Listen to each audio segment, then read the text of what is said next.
Les matins de France Culture, Guillaume Erner.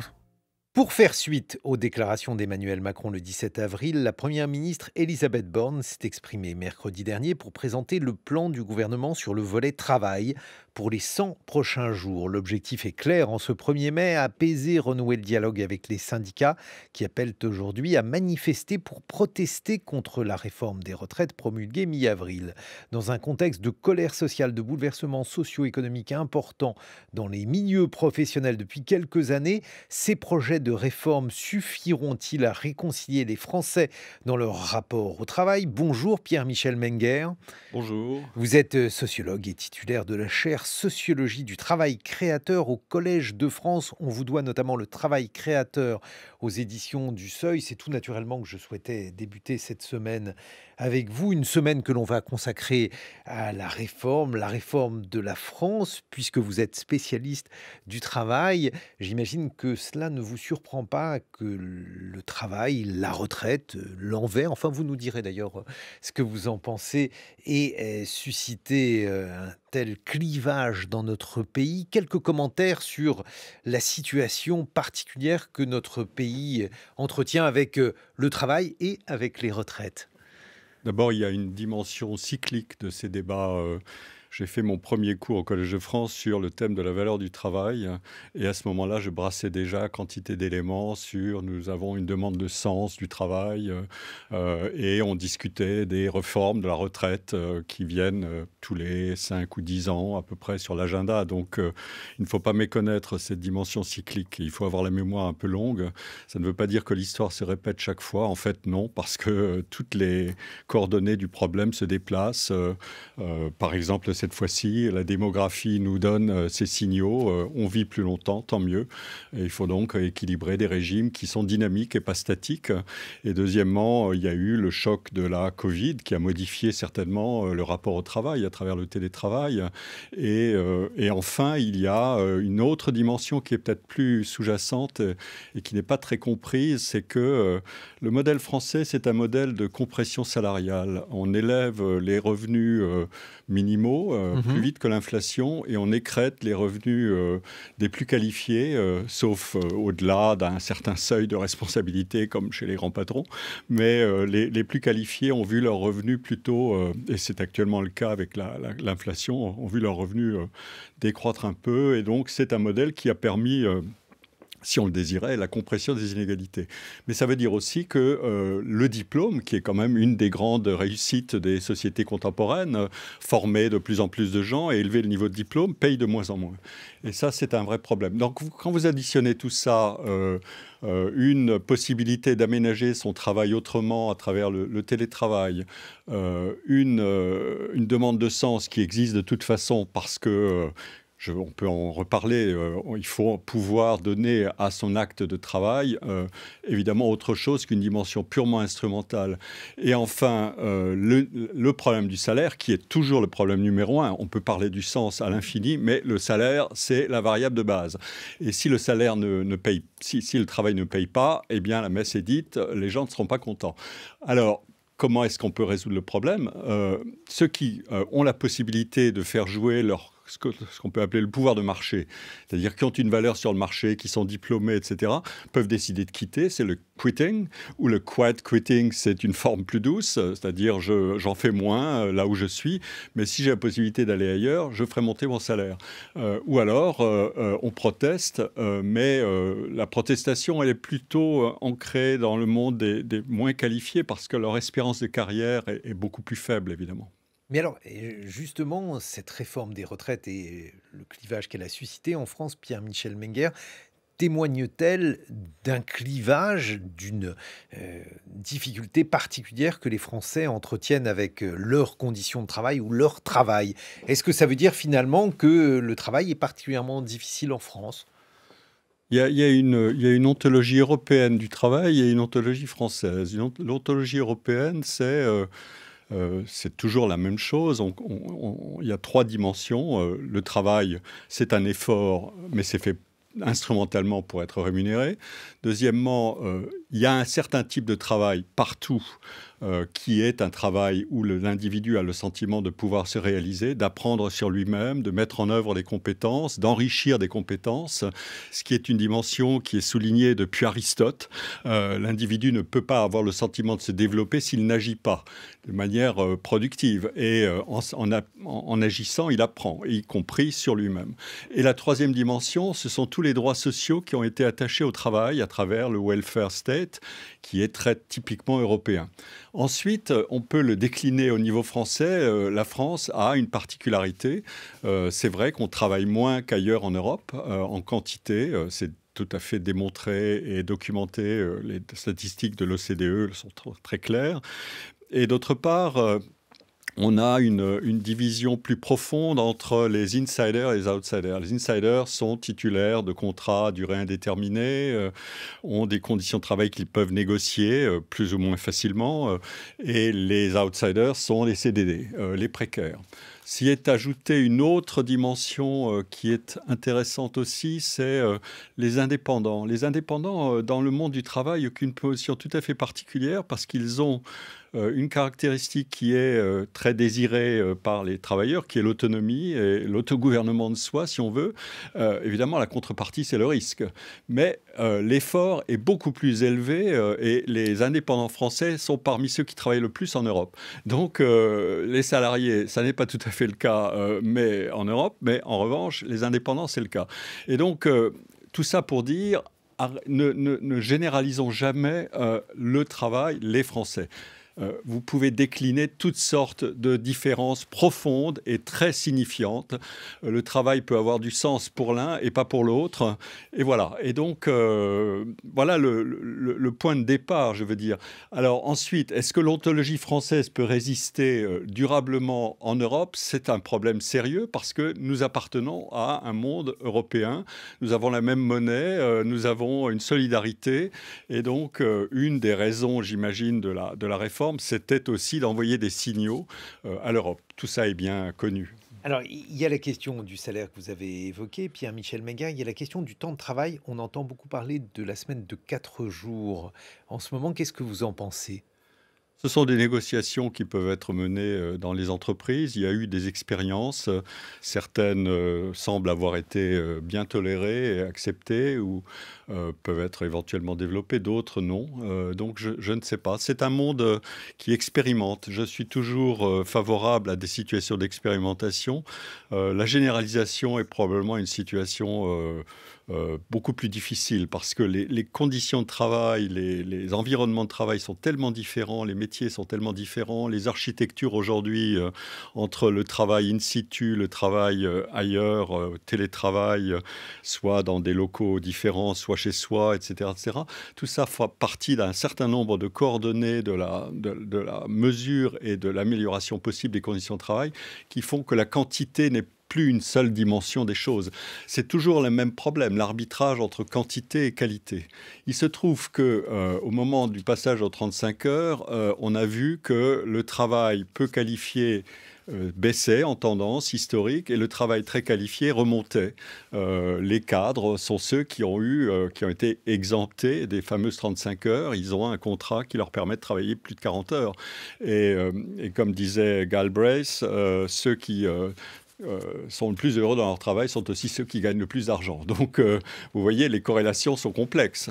Mais le fait d'imaginer une semaine de 4 jours, quand on est sociologue du travail, comme vous l'êtes, Pierre-Michel Menger, ça veut dire que sur la longue durée, je ne sais pas si on prend par exemple Marx comme point de repère, eh bien, la place du travail dans nos vies, en termes de temps, aurait tendance à diminuer. La semaine de 4 jours, ça signifie presque qu'on aurait un mi-temps entre les jours travaillés et les jours qui pourraient être consacrés au temps libre ou au loisir. Est-ce que cela signe une modification radicale de notre rapport au travail ? Le nommé Marx que vous avez cité tout à l'heure disait dans une bonne société telle qu'il la souhaitait, les robots feraient le travail. Et donc nous serions libres de déployer nos compétences ou nos préférences dans toutes sortes d'activités, mais les robots feraient le travail. Alors la question évidemment c'est qui fabrique les robots et qui surveille les robots et qui améliore les robots. Il y a toujours une classe d'ingénieurs et de scientifiques. C'est exactement ce qu'on voit d'ailleurs aujourd'hui. Le travail le mieux rémunéré aujourd'hui, c'est le travail qui comporte une haute dose de formation à ce qu'on appelle la numératie, c'est-à-dire toutes les compétences qui incorporent des mathématiques, de la science, de l'informatique. Savez-vous qu'en Inde, on produit 1,5 million d'ingénieurs en informatique chaque année. Voilà, et vous verrez, les pays émergents sont des pays submergents à cet égard-là. Donc, on sait que l'évolution du travail ira vers l'intégration progressive de toutes les intelligences non humaines, artificielles, qui vont d'abord augmenter le travailleur et ensuite peut-être se substituer à lui dans un certain nombre de tâches. Le feuilleton est interminable et il est parti à toute vitesse là, avec ChatGPT et on le verra. C'est Daniel Kahneman qui disait « Moi, je n'ai aucune raison de penser que l'intelligence artificielle ne va pas être aussi puissante que l'intelligence humaine. C'est une question de temps, et voilà. Alors, on peut imaginer un autre scénario, c'est est-ce que les robots auront du jugement? Mais alors, Marx imaginait que ça allait nous permettre d'échapper au crétinisme du métier. Nous, on peut redouter d'être remplacés. C'est le grand remplacement avec, cette fois-ci, le risque d'une partie de la population au chômage, Pierre-Michel Menger. Oui, moi, mon sentiment profond depuis que je fais ce métier, c'est que il y a deux ontologies. Il y a une ontologie qui dit le changement, c'est la donnée et l'inertie est une énigme. Et l'autre ontologie dit c'est l'inertie ou la reproduction du même qui est donnée et c'est le changement qui est une énigme. Je pense que c'est la première ontologie que je préfère et que je crois la plus juste, c'est-à-dire qu'il est certain qu'on ne peut pas extrapoler à partir du présent vers le futur de manière linéaire. Donc évidemment, on va passer par des séquences et des séquences d'ajustement, d'adaptation, de transformation plus ou moins rapides, parfois d'innovation profonde, et que tous les métiers ne sont pas exposés de la même manière. On n'a pas encore de robots super agiles comme tout ce qu'on voit dans les métiers de service, y compris très peu qualifiés, mais qui sont des travailleurs de première ligne, et on n'a pas vu les robots faire le boulot. Donc, on verra beaucoup de choses, énormément de choses. Évidemment, on verra aussi des métiers très qualifiés, progressivement, s'appuyer sur la collaboration avec des robots, et peut-être certains penser que les robots feront mieux le travail, parce qu'eux, ils sont infatigables, ils ne prennent jamais leur retraite, et c'est du 24-24. Il y a la question de la qualification, il y a la question de la routine, parce que les Oui. robots ont déjà transformé, ont déjà remplacé un certain nombre de tâches routinières. Mais alors, au début, on évoquait la routine comme étant quelque chose de détestable. Et puis, lorsque ces tâches sont supprimées, puisque faites par des robots, on se dit que c'est finalement une partie de la population qui se retrouve là aussi en recherche d'emploi ou en difficulté parce qu'elle ne peut plus exercer ces tâches-là, Pierre-Michel Menger. Oui, vous avez raison. La grande différence entre les métiers, et qui se relie à la question du sens, c'est les métiers routiniers sont des métiers qui ne vous apprennent presque rien puisque tout est prévisible. Les métiers non routiniers sont des métiers où vous avez le sentiment d'apprendre, de vous développer, mais la variabilité des situations, c'est aussi un risque. Il faut accepter d'échouer, d'apprendre, de tâtonner, de recommencer, etc., etc. Les robots sont excellents déjà pour, on le voit, pour les tâches routinières. Ils peuvent d'ailleurs augmenter considérablement l'efficacité des travailleurs, même dans ces tâches routinières. On le voit dans les entrepôts, les charges lourdes, etc., etc. La question va être maintenant, est-ce que les robots, l'intelligence artificielle et ses progrès, nous n'en sommes qu'à la toute petite enfance de cette technologie-là, est-ce que ces robots-là vont pouvoir prendre en charge des tâches plus complexes, non seulement en accumulant de l'information qu'ils traitent plus rapidement que nous, dont ils font des synthèses plus rapidement que nous, mais en inventant des procédures et en jugeant, en pratiquant le jugement, qui est une qualité éminemment humaine. Et le jugement s'applique notamment avec toute sa puissance dans les situations incertaines, ambiguës, ambivalentes, où plusieurs scénarios sont possibles, etc. On peut l'imaginer, on fait travailler les robots contre eux. Je ne vous parle même pas de la joie qu'ont les jeunes ingénieurs, mathématiciens et scientifiques à DeepMind de s'amuser avec les robots pour en faire une société de quasi-humains. Voilà, et progressivement de les faire se déplacer vers un monde non routinier, d'interaction. Il y a également dans l'air, dans un certain nombre de représentations du monde social, peut-être dans le macronisme, l'idée selon laquelle le travail est la meilleure manière pour l'individu de devenir autonome, d'avoir le dessus sur son destin, alors même que le travail est aussi perçu comme étant aliénant, et c'est peut-être pour cela qu'il y a un tel hiatus sur la question des retraites. Qu'est-ce que ça signifie, l'idée que le travail serait une voie d'émancipation, tandis que pour d'autres personnes, il est perçu comme étant essentiellement aliénant? On revient à ma distinction de tout à l'heure, c'est-à-dire le travail dit aliénant, c'est le travail où vous avez, qui est plutôt un travail routinier, les coordonnées sont plutôt négatives, c'est un travail purement instrumental, gagner sa vie, moyennant un effort qui ne vous permet pas d'exprimer grand-chose de ce que vous êtes. Ça, c'est le premier point. Le deuxième, qui a toujours été souligné, encore une fois, depuis Aristote, en passant par Hegel, par Marx, par Hannah Arendt, jusqu'à aujourd'hui, Galbraith et d'autres, c'est l'idée que le travail est la manière pour nous d'agir et d'agir sur le monde, de résoudre les problèmes qui se posent à nous. Et donc, on ne peut pas le négliger. Simplement, ce travail-là, il est arrimé à l'acquisition de compétences et au souci de se former sans cesse.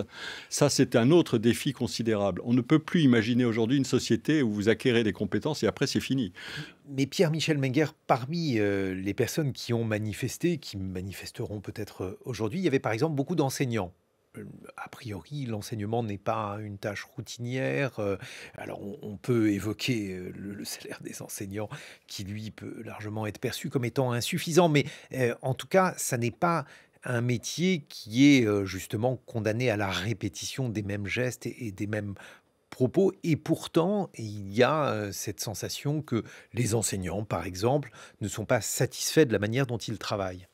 Oui, je peux en parler. Je travaille sur ces questions de l'enseignement, notamment à propos des mathématiques, qui est un sujet qui fait beaucoup parler aujourd'hui en France parce que les performances scolaires sont très médiocres et que, par ailleurs, l'école mathématique française est glorieuse, mais pour combien de temps?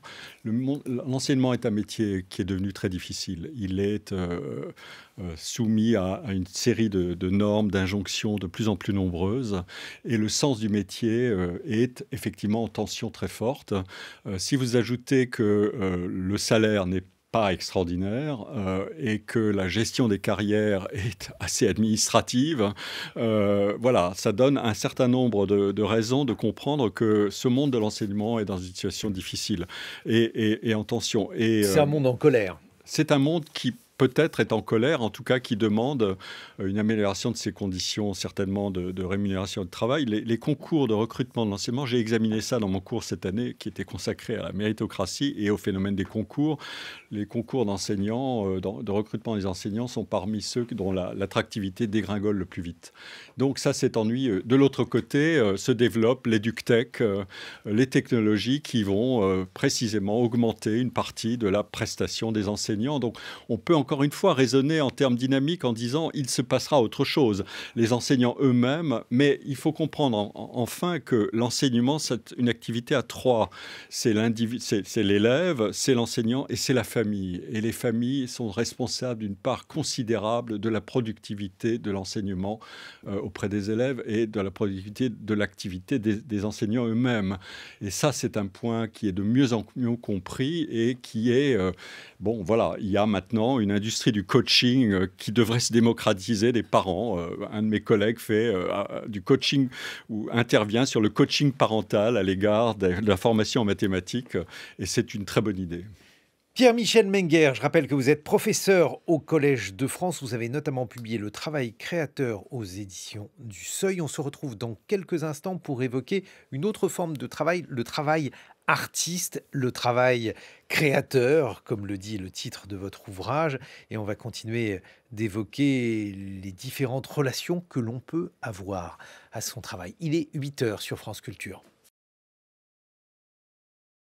Et pour en parler, nous sommes en compagnie de Pierre-Michel Menger. Vous êtes sociologue, professeur au Collège de France. On vous doit notamment Le travail créateur aux éditions du Seuil. Alors, on vient de parler de la casserole, non pas le travail de la casserole, le travail de cuisinier, Pierre-Michel Menger, mais la casserole comme instrument destiné à faire entendre la colère et notamment la colère dans le sillage de la réforme des retraites. Votre point de vue sur ce que vient de dire mon camarade Stéphane Robert?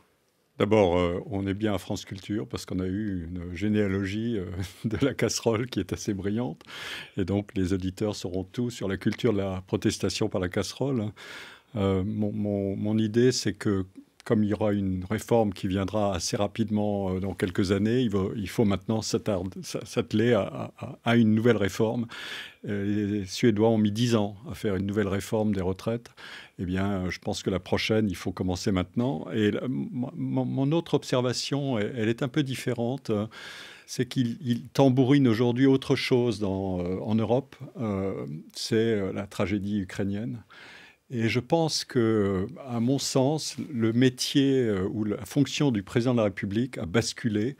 Il y a un sens du tragique qui est entré dans la conscience d'un président comme le président Macron en 2022 et que ça a beaucoup modifié les coordonnées de notre perception de ce que peut être la fonction présidentielle. D'un côté, en France, elle est exposée évidemment à la protestation pour les raisons que vous avez évoquées, et de l'autre, je pense que nous devons avoir en permanence un écho de ce qui est une des tragédies de l'histoire actuellement. Et elle est non seulement ukrainienne, mais elle tient à la géopolitique mondiale qui se modifie profondément. Un ami m'a parlé qui assistait à la discussion entre Emmanuel Macron et Xi Jinping, de loin, sans entendre, et m'a dit quelle était l'intensité extraordinaire des échanges tendus entre un président de la Chine et un président français sur des dimensions qui font l'histoire maintenant, mais de manière peut-être moins visible et moins bruyante, mais probablement avec des effets beaucoup plus puissants et à plus long terme. Et je pense que ce sens du tragique, il ne faut pas l'oublier.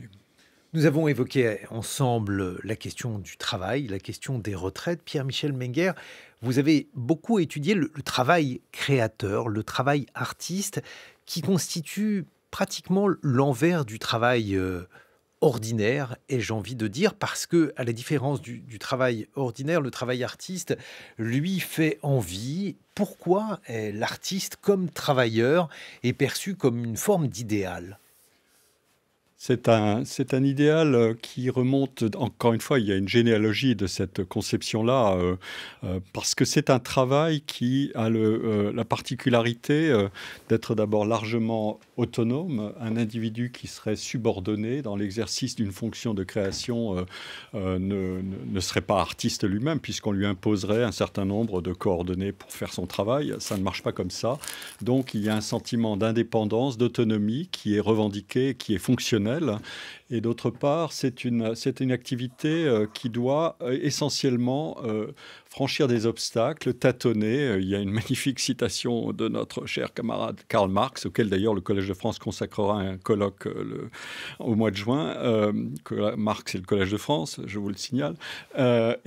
Marx disait le travail, par exemple, d'un compositeur de musique, c'est une affaire extrêmement sérieuse et il faut y déployer beaucoup d'efforts. Donc, mais ces efforts sont paradoxaux parce que ça n'est pas le travail posté, le travail subordonné, le travail salarié classique où on vous donne un certain nombre de consignes pour réaliser ce que vous avez à faire. C'est à vous de l'inventer. Évidemment, il y a une dimension donc d'autonomie, mais il y a aussi une dimension de prise de risque parce que tout simplement, beaucoup sont attirés vers ces métiers où le sentiment de pouvoir exprimer sa personnalité est très puissant, il est extrêmement gratifiant et en même temps, il y a des risques. Il y a deux types de risques. D'abord, c'est de ne pas y arriver, de tâtonner. Le cours du travail est extraordinairement sinueux. Vous passez par des moments d'exaltation, d'enthousiasme, et puis ensuite par des moments de dépression parce qu'il faut contrôler les choses, qu'elles n'avancent pas aussi vite qu'on le voudrait. c'est très très bien documenté par les artistes eux-mêmes qui depuis des dizaines et des centaines d'années ont le souci d'analyser eux-mêmes ce qui leur échappe d'une certaine manière. Ils aimeraient pouvoir trouver le moyen de travailler plus aisément, mais ça ne marche pas comme ça. Et dans le cours que j'ai donné sur ce sujet-là, la question de comment achever une œuvre, d'ailleurs je crois qu'il passe en ce moment très tôt le matin sur France Culture, et j'en suis très heureux. C'est un beau symbole de la collaboration entre le Collège de France et France Culture. Eh bien, je décris tous ces phénomènes-là. Le phénomène à la fois du sentiment de liberté, d'émancipation par rapport à un cadre standard d'activité, l'absence de routine, mais qui doit être conquise en permanence, et en même temps le risque donc d'échouer, et deuxièmement le risque de ne pas atteindre un public. Mais alors, c'est quand même un risque énorme. C'est ça qui est étonnant, Pierre-Michel Menger, parce qu'on voit que c'est un métier, le métier d'artiste, où la dispersion des carrières est particulièrement importante. Absolument, oui. Les revenus et les chances de carrière durable et gratifiante des artistes sont extraordinairement inégaux. C'est tout à fait spectaculaire. Les données sont toujours les mêmes. 20% des artistes cumulent à peu près 80% des revenus. Et c'est à peu près la même chose quand on fait l'équation en temps de travail. 20% des artistes, quand ils travaillent au projet et qu'on peut comptabiliser le temps de travail des artistes, cumulent 80% du temps de travail disponible. Autrement dit, beaucoup se sentent appelés vers des métiers extrêmement attirants et gratifiants, et peu vont vraiment réussir au sens monétaire du terme. Beaucoup essaieront de se stabiliser dans ces métiers-là, et pour y arriver, ils doivent déployer des stratégies qui sont typiquement celles, par exemple, de la multi-activité. Autrement dit, une activité dite de vocation et une activité complémentaire qui, au départ, peut être d'ailleurs beaucoup plus rémunératrice que l'activité de vocation, mais dont on voudrait se débarrasser progressivement. Par exemple, être enseignant ou être journaliste, ou dans ces métiers artistiques, là où il y a un enseignement de ces arts-là, en art plastique, en musique, en littérature d'une certaine manière, en tout cas aux États-Unis. Ce sont des métiers qui servent de protection en quelque sorte. Et il y a beaucoup d'autres mécanismes, les aides publiques, etc., etc. Mais alors ça veut dire que ces artistes n'échappent pas finalement à la servitude, puisque dans les représentations du mauvais travail, Pierre-Michel Menger, donc il y a la routine, ça, c'est quelque chose que les artistes sont censés ne pas connaître, mais il y a aussi la suggestion, et même si c'est une autre forme de suggestion, beaucoup d'artistes se plaignent par exemple des rouages administratifs, des personnes auprès de qui ils doivent demander des subventions. Bref, c'est une autre forme d'hétéronomie, de manière d'être dépendant d'une loi que vous ne maîtrisez pas. Oui, c'est tout à fait exact. Il y a, comme je le dis, c'est une culture de risque, mais on l'apprend. Et le propre d'un artiste professionnel, c'est de savoir aménager son activité pour gérer le risque de manière continue. Il doit effectivement constituer des dossiers pour des projets, mais il doit aussi pouvoir dégager du temps entièrement libre. Il doit pouvoir s'associer à d'autres artistes. La mutualisation d'un certain nombre de risques dans des collectifs peut être une solution, en tout cas temporaire. On a beaucoup d'exemples d'artistes qui partagent des ressources entre eux et qui forment des collectifs. Ça marche un certain temps. Si un artiste d'un coup dans ce collectif commence à percer, il va y avoir un écart de réussite qui va commencer à déstabiliser le modèle. Mais on a beaucoup de solutions possibles. Et une des manières de vivre la vie d'artiste, c'est de les essayer, d'expérimenter tout le temps. Ce qui fait aussi qu'on voit beaucoup d'artistes agglomérés dans des grands centres urbains parce que ces ressources sont plus importantes, parce que, par exemple, ils vont se déplacer dans des quartiers dont le loyer et les coûts de la vie sont moins élevés, et donc permettre à ces groupes d'artistes de s'y installer, et puis progressivement ça va contribuer à la gentrification de ces quartiers, et donc ils vont en être écartés parce que les loyers ont monté, etc., etc. Mais il y a tout un ensemble de stratégies qui fonctionnent. Et puis maintenant, il y a toutes les technologies qui, évidemment, favorisent plus ou moins la production d'une réputation et son rendement. Dans les caractéristiques du métier d'artiste, il y a effectivement le fait, et ça aussi c'était un paradoxe, on a la sensation que c'est un métier solitaire alors qu'en réalité c'est un métier d'échange. Oui, c'est ce que je disais à propos des effets d'agglomération. Vous ne pouvez pas vivre une vie d'artiste et de créateur, et même, je l'appliquerais volontiers les raisonnements au monde des sciences, même s'il y a beaucoup de différences, parce que les sciences, ce sont les jugements des pairs, les artistes s'adressent à des publics profanes, mais aussi à des professionnels. Mais ils vivent d'échanges, littéralement. Un romancier qui ne vit pas d'échange, d'abord l'échange avec son environnement, d'échange avec toutes sortes d'expériences biographiques, n'a rien à communiquer dans un travail de romancier. C'est vrai pour tous les métiers artistiques. On a une maximisation de l'interaction. C'est une des manières dont les individus apprennent sans arrêt.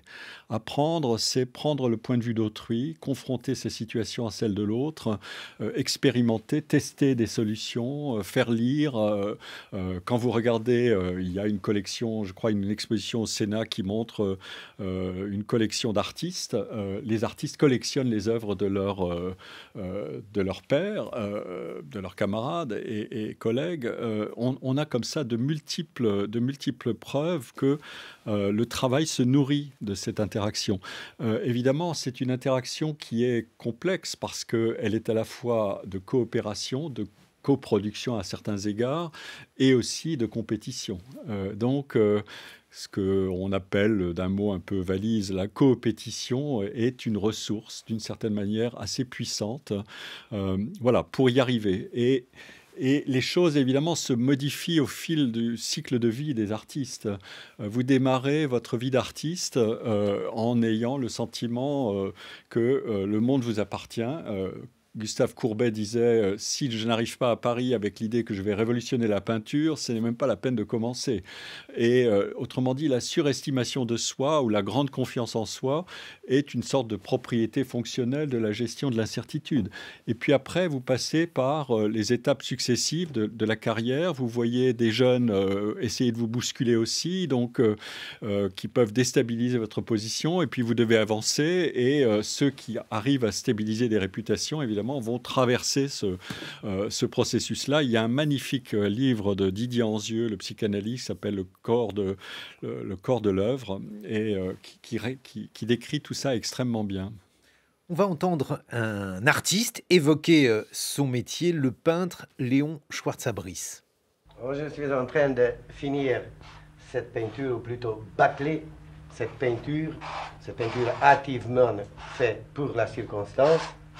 Comme tout travail de circonstance dans l'art, c'est esthétiquement guère valable. Je ne crois pas que ça vaut quelque chose au point de vue couleur. Comme je suis peintre figuratif, forcément, il faut néanmoins que le sujet dont je veux exprimer soit non seulement interprété, mais représenté aussi. Et alors, en ce cas, je ne crois pas que je vais montrer cette peinture. Il ne m'en reste pas grand-chose, naturellement, pour terminer. Je vais la reprendre un autre jour.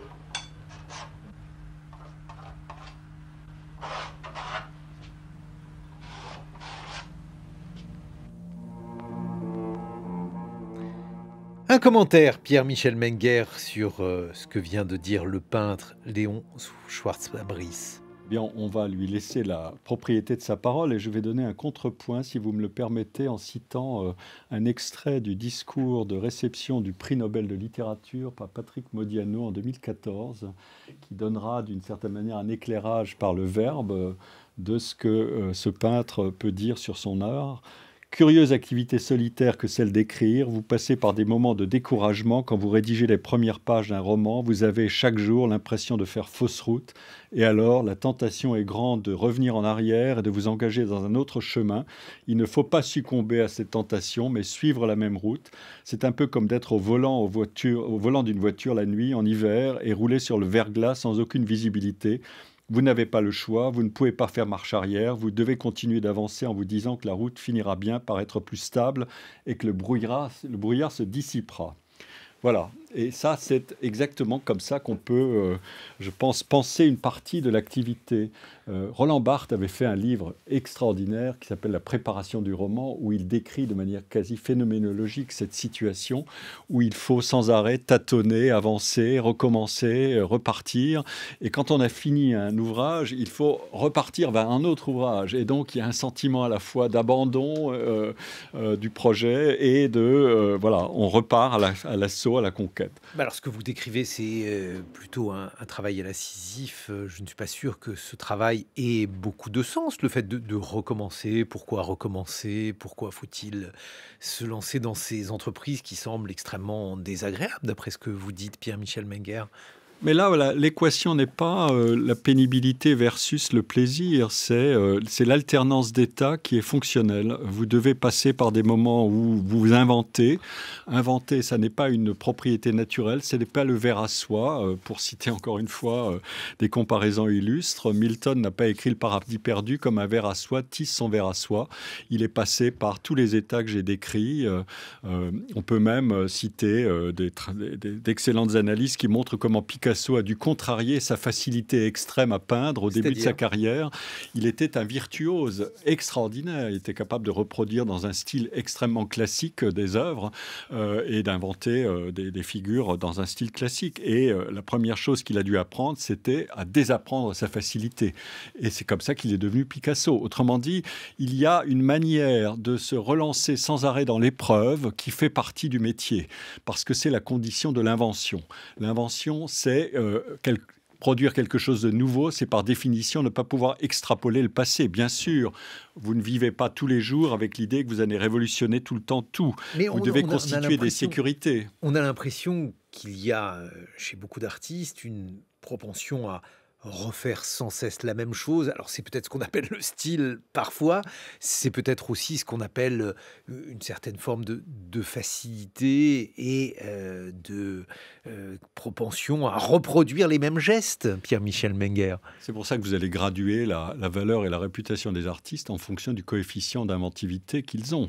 Évidemment, il y a trois positions possibles. Il y a ceux qui essaient de se renouveler sans arrêt au risque d'échouer et d'avoir des œuvres qui seront interminables. Pessoa a laissé des milliers de pages d'œuvres qu'il n'a jamais publiées.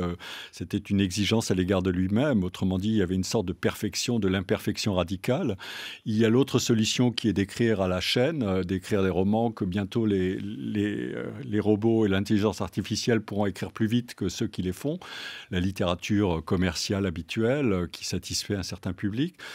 Et il y a une troisième position qui est de trouver le moyen d'équilibrer les défis en se lançant dans des œuvres difficiles et d'exploiter par ailleurs des choses qui ont pu fonctionner. Et ça, c'est une bonne manière de faire. Autrement dit, c'est ce qu'on peut appeler une variété de projets qui vous permettent d'avoir le sentiment d'avancer, de vous renouveler, tout en n'étant pas exposé sans arrêt à l'épreuve la plus difficile. Et ça, c'est très commun. Et on peut l'étudier, et c'est très bien documenté. Je l'ai montré pour le cas de Rodin. Il y a toutes sortes de stratégies possibles pour le faire. Quand j'ai terminé un cours au collège sur la citation de toutes sortes de romanciers, y compris qui écrivent de la littérature pour la jeunesse, mais d'autres qui ne sont pas connus du tout, au lieu de parler simplement de Joyce ou de Flaubert ou de Proust, j'ai voulu donner la parole à ceux-là aussi, qui sont un peu plus invisibles. Eh bien, c'était exactement les mêmes termes. On doit se renouveler, on ne peut pas se renouveler sans arrêt, etc. Et en même temps, on n'est jamais sûr d'atteindre le but et de vivre correctement de tout ça. Donc, c'est une équation assez complexe. Et c'est ce qui explique aussi qu'on peut avoir recours à des substances, à toutes sortes de choses pour traverser l'épreuve, voilà, qui sont très, très banales et qui sont très connues. Mais et échanger avec les collègues pour savoir qu'on n'est pas le seul à vivre de cette manière-là est aussi une manière essentielle de se normaliser dans la normalité, d'une certaine manière. Second extrait que je voudrais vous soumettre, Pierre-Michel Menger, Christophe Boltanski, c'était en 1996 pour l'émission télévisée Le Cercle de Minuit. Il évoquait l'instinct artistique, puis son travail sur, je cite, ce qu'est une œuvre d'art. C'est toujours instinctif, le travail artistique. Vous savez, je ne sais plus qui a dit ça, on passe devant une caserne et on voit une fenêtre allumée et on a écrit un livre de 300 pages sur la vie militaire. Et c'est toujours comme ça, c'est-à-dire un tout petit point de départ, et puis après ça c'est autre chose. Et en même temps, un artiste raconte toujours plus ou moins la même histoire. Moi je crois beaucoup que, en tout cas un peintre dans mon genre, c'est quelqu'un qui a eu effectivement une sorte de choc premier, ou d'histoire première, qui est, dans mon cas, arrivé dans l'enfance, mais qui peut arriver plus tard. Et après ça, toute sa vie, on ne cesse de raconter la même chose. Mais il n'y a pas de réel changement. Moi, je suis frappé, par exemple, que j'ai fait un petit livre en 68, 69, et qu'en fait, dans ce petit livre que j'ai fait en 69, il y a tout mon travail. J'ai rien inventé depuis. Je pense toujours que, par exemple, il y a une chose que j'ai fait à Paris, au quai de la Gare, et également à New York, dans une église, qui était de vendre des vêtements usagés pour un prix très très bas. Donc, je faisais livrer une tonne de vieux vêtements qui étaient disposés en tas, et tout le monde pouvait les acheter. Et donc, bon, il y avait un travail, disons, sur l'idée de qu'est-ce qu'une œuvre d'art. C'est-à-dire que pour ceux qui savaient que j'étais un artiste, cette disposition de tas de vêtements était comme une installation artistique. Et pour la plupart des gens qui venaient, c'était seulement un endroit où on pouvait acheter des vêtements. Donc ça m'intéressait. Un mot sur ce que vient de dire Christophe Boltanski, Pierre-Michel Menger. Oui, il y a une sorte de génétique de la personnalité de l'artiste. On doit s'inventer, mais on ne peut pas se renouveler à tour de bras à tout le temps. Et en même temps, on doit durer et se développer. Et donc, c'est une dialectique des forces. L'idée qu'il y a une cohérence profonde et certainement une idée essentielle. Chacun cherche une sorte de fil directeur dans une situation qui peut être parfois labyrinthique, inventée, créée, cherchée. Pour les scientifiques, c'est ça aussi. Donc, il faut un sentiment de mise en cohérence pour que ça ne se dissipe pas dans toutes les directions. Et en même temps, il faut le coefficient de renouvellement. Donc, on a cette histoire et ça se voit... aussi dans l'effet d'aubaine. Christian Boltanski parle d'un détail qui tout d'un coup suscite quelque chose. Il y a un côté prédateur de l'artiste et l'ouverture à ce qu'on appelle aussi la serendipity, c'est-à-dire la surprise. Il faut incorporer ces choses-là. Mais on ne les incorpore pas n'importe comment. C'est parce qu'on a l'idée de quelque chose, d'un cadre dans lequel ça pourrait s'incorporer, même de manière inconsciente. C'est ce qu'un psychanalyste comme Anton Ehrenzweig appelle l'ordre caché de l'art, un scanning inconscient, où vous pouvez balayer toutes sortes d'informations et repérer celles qui vont faire sens et qui auront un certain relief et que vous allez incorporer. Parce que vous voyez toutes sortes de choses et que vous ne pouvez pas faire votre miel de toutes sortes de choses. Donc, il faut sélectionner. Et sélectionner, puis travailler et essayer et ensuite faire travailler l'inconscient là-dessus. Et c'est une description qui vaut exactement de la même manière pour une partie de l'activité d'invention scientifique. Merci beaucoup Pierre-Michel Menger de nous avoir accompagnés ce matin. Je rappelle que vous êtes professeur au Collège de France et on peut par exemple lire de vous le travail créateur aux éditions du Seuil. Dans quelques secondes, le point sur l'actualité.